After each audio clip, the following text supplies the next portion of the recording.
ಜೀವನದ ಆತ್ಮೀಯರೇ ಮತ್ತು ಆಯುಷ್ ಟಿವಿ ವೀಕ್ಷಕರೇ, ಶ್ರೀ ಸಿದ್ಧಲಿಂಗೇಶ್ವರ ಯೋಗವನ ಬೆಟ್ಟ ಅರ್ಪಿಸುವ ವನಮೂಲಿಕೆ ಕಾರ್ಯಕ್ರಮ ಪ್ರತಿ ಸೋಮವಾರ ಮತ್ತು ಶುಕ್ರವಾರ ಬೆಳಗ್ಗೆ 11:30ರಿಂದ 12:30ರವರೆಗೆ ವೀಕ್ಷಿಸಿ. ನೇರ ಪ್ರಸಾರದಲ್ಲಿ ನಿಮ್ಮ ಅನಿಸಿಕೆ ಹಾಗೂ ಅಭಿಪ್ರಾಯಗಳನ್ನು ನಮಗೆ ತಿಳಿಸಿ ಮತ್ತು ಕಾರ್ಯಕ್ರಮದ ಉಪಯೋಗವನ್ನು ಪಡೆದುಕೊಳ್ಳಿ. ಋತುದೋಷಗಳಲ್ಲಿ ಹಲವಾರು ರೀತಿ ಸಮಸ್ಯೆಗಳನ್ನ ನೋಡ್ತಾ ಹೋಗ್ತಾರೆ. ಕೆಲವು ಹೆಣ್ಣು ಮಕ್ಕಳಿಗೆ ವಿಪರೀತ ಹೊಟ್ಟೆ ನೋವಿರುತ್ತೆ. ಯಾವುದು ತಿಂಗಳಿಗೆ ಸರಿಯಾಗಿ ಮುಟ್ಟಾಗದೆ ತಡ ಋತುಗಳಿನ ಸಮಸ್ಯೆಗಳಾಗುವಂಥದ್ದು.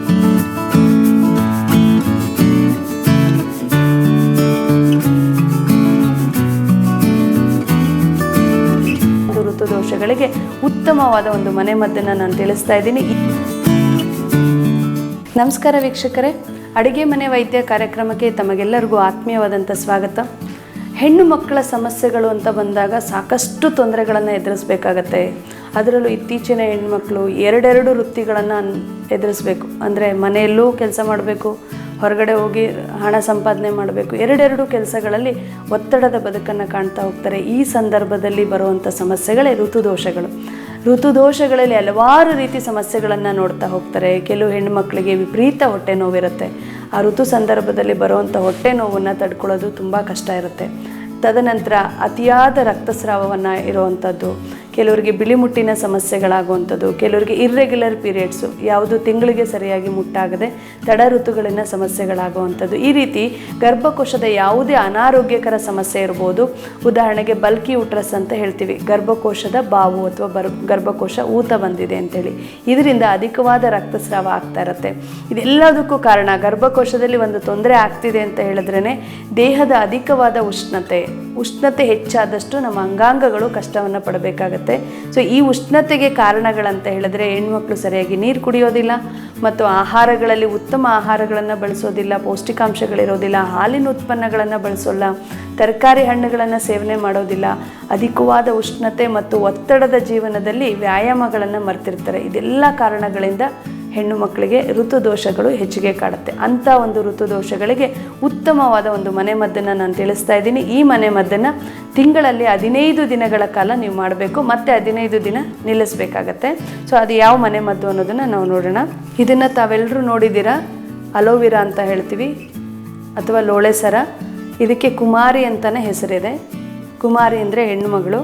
ಇದು ಹೆಣ್ಣು ಮಕ್ಕಳಿಗೆ ಸೂಕ್ತವಾದ ಔಷಧಿ ಅಂತ ಹೇಳ್ಬೋದು. ಇದು ದೇಹದ ಉಷ್ಣಾಂಶವನ್ನು ಕಡಿಮೆ ಮಾಡುತ್ತೆ, ದೇಹದ ಸೋಂಕುಗಳನ್ನು ಕಡಿಮೆ ಮಾಡುತ್ತೆ, ಮುಖಕ್ಕೆ ಲೇಪನ ಮಾಡಿದ್ರೆ ಮೊಡವೆಯನ್ನು ಕಡಿಮೆ ಮಾಡುತ್ತೆ, ಚರ್ಮದ ಅಲರ್ಜಿಗಳ ನಿವಾರಣೆ ಆಗುತ್ತೆ ಮತ್ತು ತಲೆಗೆ ಹಚ್ಚೋದ್ರಿಂದ ಡ್ಯಾಂಡ್ರಫ್ ನಿವಾರಣೆ ಆಗುತ್ತೆ, ಕೂದಲು ಪೋಷಣೆ ಆಗುತ್ತೆ. ಹೆಣ್ಣು ಮಕ್ಕಳಿಗೆ ಅಂತಲ್ಲ, ಪ್ರತಿಯೊಬ್ಬರು ಕೂಡ ಇದನ್ನು ಬಳಸ್ಕೊಳ್ಬೋದು. ಇದರಿಂದ ಒಂದು ಔಷಧಿಯನ್ನು ತಯಾರು ಮಾಡ್ತಾ ಇದ್ದೀವಿ.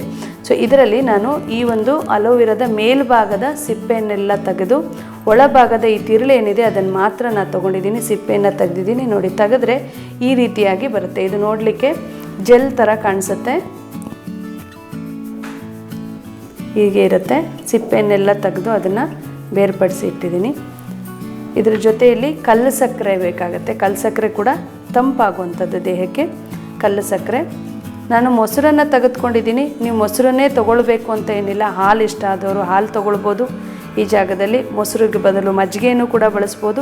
ಹಾಲಿನ ಉತ್ಪನ್ನವಾದ ಹಾಲು, ಮೊಸರು, ಮಜ್ಜಿಗೆ ಯಾವುದಾದ್ರೂ ಒಂದು ಅಂಶವನ್ನು ನೀವು ಇದಕ್ಕೆ ಬಳಸ್ಕೊಳ್ಬೇಕಾಗತ್ತೆ.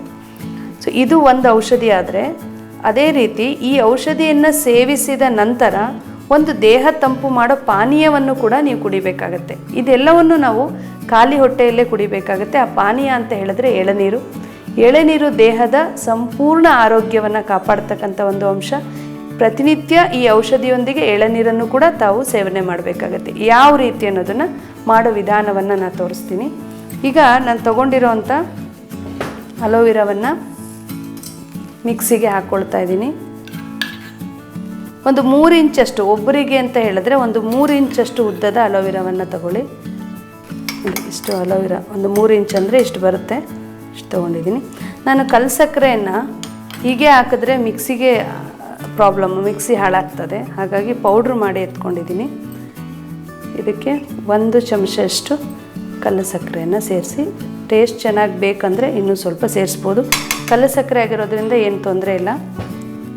ಇದನ್ನು ರುಬ್ಲಿಕ್ಕೆ ಎಷ್ಟು ಬೇಕೋ ಅಷ್ಟು ಮೊಸರನ್ನು ತಗೊಳ್ಳಿ. 3 ಚಮಚದಷ್ಟು ಮೊಸರನ್ನು ತೊಗೊಂಡಿದ್ದೀವಿ. ಇದು 3 ಸೇರಿಸಿ ನಾವು ರಾತ್ರಿಯೇ ಇದನ್ನು ಗ್ರೈಂಡ್ ಮಾಡಿ ಇಡಬೇಕು. ಇದು ಬೆಳಗ್ಗೆ ಮಾಡೋವಂಥದ್ದಲ್ಲ.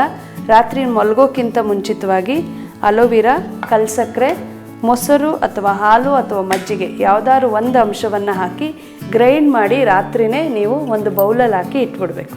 ಈಗ ನಾನು ಅದು ಒಂದು ಅಲೋವೆರಾನ ಗ್ರೈಂಡ್ ಮಾಡಿ ಇಟ್ಕೊಳ್ಬೇಕಂತ ಹೇಳಿದೆ. ಅದು ರಾತ್ರಿಯೇ ನಾವು ರೆಡಿ ಮಾಡಿ ಇಟ್ಟಿರ್ತೀವಿ. ಬೆಳಗ್ಗೆ ಎದ್ದ ತಕ್ಷಣ ಅದನ್ನು ಸೇವನೆ ಮಾಡಬೇಕಾಗತ್ತೆ. ಆ ಸೇವನೆಯ ನಂತರ ಒಂದು ತಂಪು ಆಗುವಂಥ ಪಾನೀಯವನ್ನು ನಾವು ಬಳಸಬೇಕು. ಅದಕ್ಕೆ ನಾನು ಎಳ್ನೀರನ್ನು ಬಳಸ್ತಾ ಇದ್ದೀನಿ. ಯಾಕಂದರೆ ಹೆಣ್ಣು ಮಕ್ಕಳ ಗರ್ಭಕೋಶದ ಸಮಸ್ಯೆಗೆ ಇದು ಉತ್ತಮವಾದ ಔಷಧಿ. ಯಾರಿಗೆಲ್ಲ ಬಿಳಿ ಮುಟ್ಟಾಗ್ತಾ ಇದೆ ಮತ್ತು ವಿಪರೀತ ಹೊಟ್ಟೆ ನೋವಿದೆ, ಜೊತೆಗೆ ಅಧಿಕ ರಕ್ತಸ್ರಾವ ಇದೆ, ಇಂಥವರಿಗೆ ತಕ್ಷಣ ರಿಲೀಫ್ ಕೊಡ್ತಕ್ಕಂಥ ಒಂದು ಮನೆಮದ್ದು ಇದು. ಸೊ ಈ ಎಳನೀರನ್ನು ನಾನು ಲೋಟಕ್ಕೆ ಹಾಕ್ಕೊಂಡಿದ್ದೀನಿ. ಇಷ್ಟೇ ಪ್ರಮಾಣದ ಎಳ್ನೀರನ್ನು ಕುಡಿಬೇಕು. ಕೆಲವೊಂದು ಎಳ್ನೀರಲ್ಲಿ ಕಡಿಮೆ ಪ್ರಮಾಣದಲ್ಲಿರುತ್ತೆ. ನೀವು ಅಷ್ಟೇ ಕುಡಿದು ಒಂದು ಎಳ್ನೀರು ಕುಡಿದೆ ಅಂದರೆ ಸಾಧ್ಯ ಆಗಲ್ಲ. 1 ಲೋಟದಷ್ಟು ಎಳನೀರು ಬೇಕು. ಈ ಎಳನೀರನ್ನು ಹಾಗೇ ಕುಡಿದ್ರೆ ನಿಮಗೆ ಅಷ್ಟು ದೇಹ ತಂಪಾಗೋದಿಲ್ಲ. ಬರೀ ಎಳ್ನೀರು ಕುಡಿಯೋದ್ರಿಂದ ತಂಪಾಗೋದಿಲ್ಲ. ನೀವು ಬರೀ ಎಳ್ನೀರನ್ನು ಹಾಗೇ ಡೈರೆಕ್ಟಾಗಿ ಕುಡಿದ್ರೆ ದೇಹ ಅಷ್ಟಾಗಿ ಅನಿಸೋದಿಲ್ಲ. ಅದು ತಂಪಾಗಬೇಕಂದ್ರೆ ಅದಕ್ಕೊಂದಷ್ಟು ಅಂಶಗಳನ್ನು ನಾವು ಸೇರಿಸ್ಬೇಕು. ಅದಕ್ಕೆ ನಾನು ಕಲ್ಸಕ್ಕರೆಯನ್ನು ಆ್ಯಡ್ ಮಾಡ್ತಾಯಿದ್ದೀನಿ. ಎಳನೀರಿಗೆ ಕಲ್ಸಕ್ಕರೆಯನ್ನು ಸೇರಿಸಿದ್ರೆ ದೇಹ ಮತ್ತಷ್ಟು ತಂಪಾಗುತ್ತೆ. ಇದು ಶುಗರ್ ಇರೋ ಪೇಷಂಟ್ಸ್ಗಳು ಹಾಗೇ ಕುಡಿಬೋದು. ಆದರೆ ಶುಗರ್ ಇಲ್ಲದೆ ಇರೋರಿಗೆ ಕಲ್ಸಕ್ಕರೆಯನ್ನು ಬಳಸ್ಕೊಳ್ಬೋದು. ಮತ್ತು ನಾನು ನಿಂಬೆಹಣ್ಣನ್ನು ಬಳಸ್ತಾ ಇದ್ದೀನಿ. ನಿಂಬೆಹಣ್ಣು ಮತ್ತು ಕಲ್ಸಕ್ಕರೆಯನ್ನು ನೀವು ಎಳನೀರಲ್ಲಿ ಹಾಕಿ ಸೇವನೆ ಮಾಡಿದ್ರೆ ತುಂಬ ತಂಪಾಗುತ್ತೆ. 1 ಎಳ್ನೀರು ಕುಡಿದ್ರೆ 2 ಎಳನೀರಿನಷ್ಟು ದೇಹ ತಂಪು ಮಾಡಲಿಕ್ಕೆ ಸಹಾಯವಾಗುತ್ತೆ. ಸೊ ಕಲ್ಸಕ್ಕರೆಯನ್ನು ಹಾಕಿದ್ದೀನಿ. ಹಾಗೆ ನಿಂಬೆ ರಸವನ್ನು ಕೂಡ ಸೇರಿಸ್ಕೊಳ್ಳೋಣ. ಸೊ ನಿಂಬೆಹಣ್ಣನ್ನು ನಾನು ರಸ ಮಾಡಿ ತೊಗೊಂಡಿದ್ದೀನಿ. ಈ ಥರ ಇದ್ದರೆ ನಿಮಗೆ ಫಿಲ್ಟ್ರ್ ಮಾಡಿ ಇಟ್ಕೊಂಡ್ರೆ ಯೂಸ್ ಆಗುತ್ತೆ. 1 ಚಮಚದಷ್ಟು ನಿಂಬೆ ರಸ ಸಾಕು. ನೋಡಿ ಎಷ್ಟು ರುಚಿಕರವಾಗಿರುತ್ತೆ ಅಂದರೆ ಎಳ್ನೀರೇ ರುಚಿ. ಅದರಲ್ಲಿ ನೀವು ನಿಂಬೆ ರಸ, ಕಲ್ಸಕ್ಕರೆ ಹಾಕಿ ಏನಾದರೂ ಎಳ್ನೀರನ್ನು ಕುಡಿದು ನೋಡಿ, ತುಂಬ ರುಚಿಕರವಾಗಿರುತ್ತೆ. ತಣ್ಣಗನ್ಸುತ್ತೆ. ದೇಹ ಹೆಚ್ಚಿನ ಸಮಯ ತಂಪಾಗಿರಲಿಕ್ಕೆ ಸಹಾಯವಾಗುತ್ತೆ. ಈಗ ನಾವು ರಾತ್ರಿ ನೆನೆಸಿಟ್ಟಂಥ ಅಲೋವೆರಾ ಈ ರೀತಿ ಮಿಕ್ಸ್ ಆಗಿದೆ. ಮಿಕ್ಸಿಯಲ್ಲಿ ತುಂಬ ಜೋರು ಗ್ರೈಂಡ್ ಮಾಡಿಬಿಡಿ, ಅದು ನೀರಾದಂಗೆ ಆಗುತ್ತೆ. ಇಲ್ಲ ನೀವು ಚಮಚದಲ್ಲೇ ಹೀಗೆ ಮಾಡ್ಕೊಳ್ಬೋದು. ರಾತ್ರಿಯೇ ಹೀಗೆ ಮಾಡಿ ಇಟ್ಬಿಟ್ರೆ ಬೆಳಗ್ಗೆ ಅಷ್ಟರಲ್ಲಿ ಅದು ಔಷಧಿಯಾಗಿರುತ್ತೆ. ಸ್ವಲ್ಪ ಚಮಚದಲ್ಲೇ ಹಿಂಗೆ ಮಾಡಿದ್ರು ಒಳ್ಳೆಯದು. ಇಷ್ಟು ಥಿಕ್ನೆಸ್ ಇರಬೇಕು, ಹೀಗೆ ಇರಬೇಕು ಗಟ್ಟಿಯಾಗಿ. ಇದಕ್ಕೆ ನಾನೇನು ಹಾಕಿರೋದು ಅಂದರೆ ಒಂದು ಅಲೋವೆರಾ, ಮೊಸರು ಹಾಕ್ಕೊಂಡಿದ್ದೀನಿ, ಕಲ್ಸಕ್ಕರೆಯನ್ನು ಹಾಕಿದ್ದೀನಿ. ನೀವು ಮೊಸರು ಬದಲು ಹಾಲನ್ನು ಹಾಕ್ಕೋಬೋದು, ಮಜ್ಜಿಗೆನೂ ಹಾಕ್ಕೋಬೋದು. ಸೊ ಈ ರೀತಿ ರಾತ್ರಿಯೇ ರೆಡಿ ಮಾಡಿಟ್ಟಿರುವಂಥ ಈ ಔಷಧಿಯನ್ನು ಬೆಳಗ್ಗೆ ಎದ್ದ ತಕ್ಷಣ ಖಾಲಿ ಹೊಟ್ಟೆಯಲ್ಲಿ ನುಂಗಬೇಕು. ನುಂಗೋದಿದನ್ನು ನುಂಗ್ಬಿಟ್ಟು ತಕ್ಷಣ ಎಳನೀರನ್ನು ಕುಡಿಬೇಕು. ಸೊ ಇದರಿಂದ ದೇಹ ಸಂಪೂರ್ಣ ತಂಪನ್ನು ಮಾಡಿಕೊಳ್ಳುತ್ತೆ. ಇದನ್ನು 15 ದಿನಗಳ ಕಾಲ ನೀವು ಔಷಧಿಯನ್ನಾಗಿ ಮಾಡಿಕೊಳ್ಬೇಕು. ಇದು ಎಳನೀರಿಗೆ ನಿಂಬೆ ರಸ ಮತ್ತು ಕಲ್ಸಕ್ಕರೆಯನ್ನು ಹಾಕಿ ಮಾಡಿರ್ತಕ್ಕಂಥ ಒಂದು ತಂಪು ಪಾನೀಯ. ಇದು ಅಲೋವೆರಾ ಹಾಗೂ ಕಲ್ಸಕ್ಕರೆ ಮತ್ತು ಮೊಸರನ್ನು ಸೇರಿಸಿ ಮಾಡಿರ್ತಕ್ಕಂಥ ಮಿಶ್ರಣ. ಇದನ್ನು ನಾನು ರಾತ್ರಿಯೇ ರೆಡಿ ಮಾಡಿಟ್ಟಿರುವಂಥದ್ದು. ಬೆಳಗ್ಗೆ ಎದ್ದು ಸೇವನೆ ಮಾಡಿ ಅಂತ ಹೇಳ್ತಾ ಇರೋದು. ಸೊ ಇದೆರಡನ್ನು ನೀವು ಔಷಧಿಯಾಗಿ 15 ದಿನಗಳ ಕಾಲ ಬೆಳಗ್ಗೆ ಖಾಲಿ ಹೊಟ್ಟೆಯಲ್ಲಿ ಈ ಅಲೋವೆರಾವನ್ನು ನುಂಗಿ ತಕ್ಷಣ ಎಳ್ನೀರನ್ನು ಕುಡಿಯೋ ಅಭ್ಯಾಸ ಮಾಡಿ.